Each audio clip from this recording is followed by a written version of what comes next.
pot or pan, and you're ready to go for your second run. This is a single X after the first run. You can see that it's kind of milky in color. That's the fusel oils that are in it, which this second run will bring them out a little bit because we're going to pour off the first cup to cup and a half, which should have a lot of those in there. But you'll be able to see that the second run, it's a lot more clear.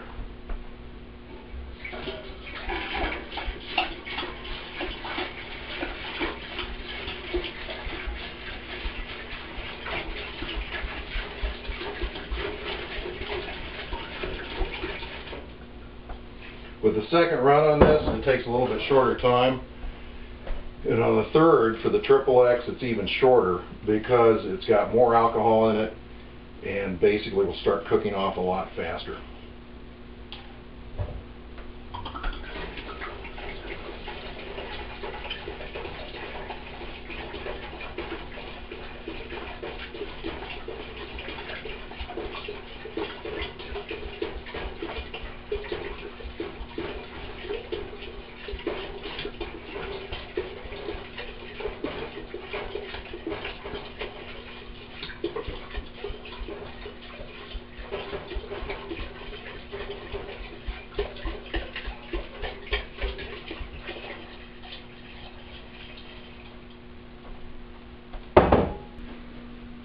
I like to keep my jugs labeled, particularly with the 2X and the 3X, to make sure that I know which ones I have, what liquor I have in the jug.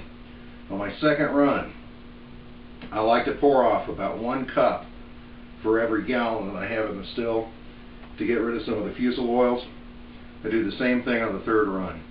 So when this starts dripping through here, this time I'm going to catch about the first cup and a half and just throw them out. Then go ahead and put the tube back into the jug.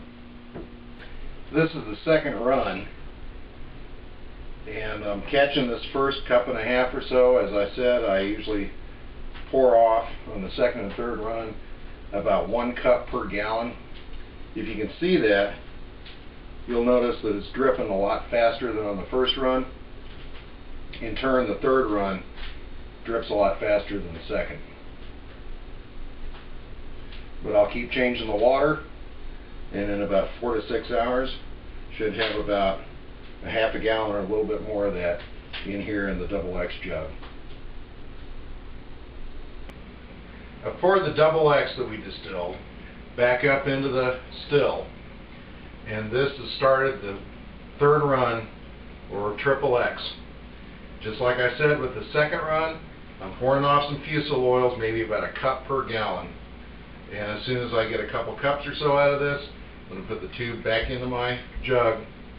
And out of this entire run, I should get not quite a gallon of triple X out of it.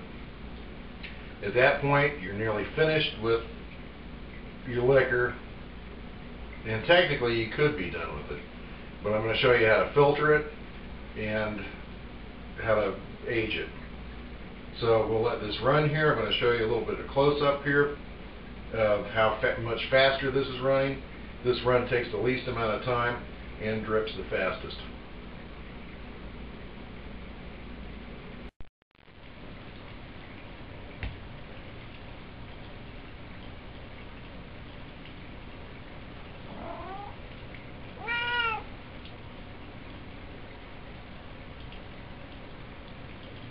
Now, as strange as this may sound, this is the next to last step in finishing your liquor.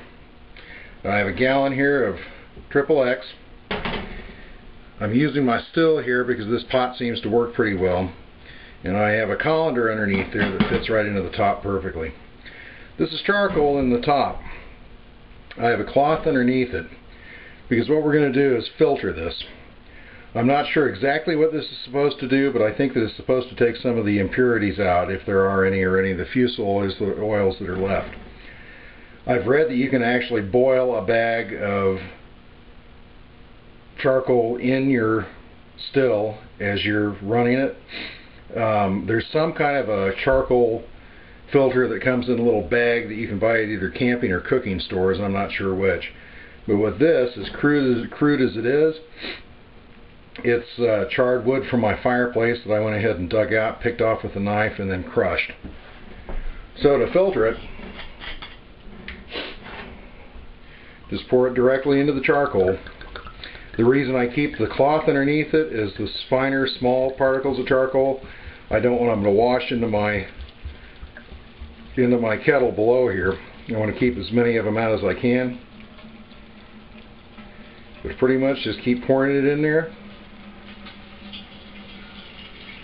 and let it all drip through, and then I'll show you the color of it once it's filtered through.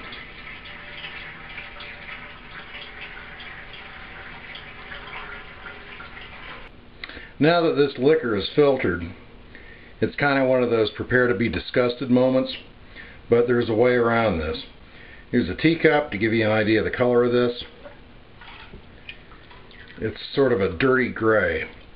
We're going to put it into a keg though to age, and as it sits in that keg, any of these charcoal particles that are in there wind up sifting down to the bottom of it, and they don't wind up coming out in your finished product to drink.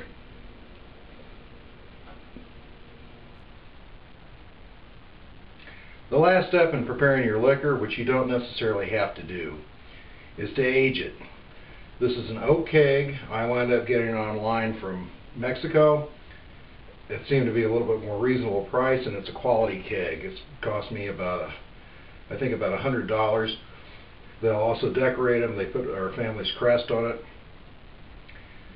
This is charred on the inside and oak. So all you do is pour your liquor into it and let it sit.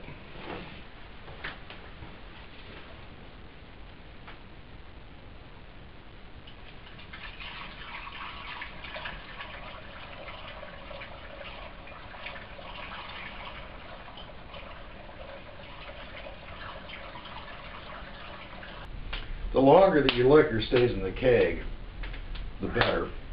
It'll mellow it out a little bit, take on a little bit of oak flavoring. This hasn't been in there that long.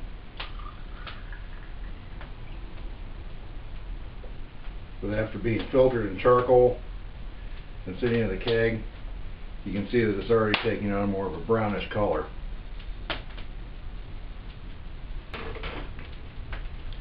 If you can't see this in the light, you'll have to trust me. But with the store-bought bourbon, it won't burn. However, with this homemade XXX,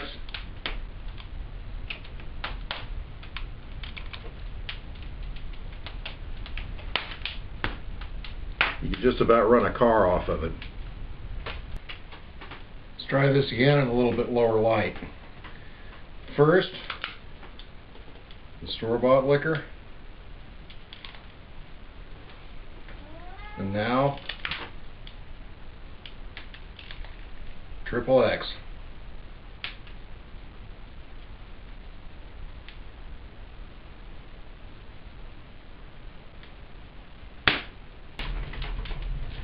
Now, I'm not saying that it's good, but how many people run a distillery in their kitchen?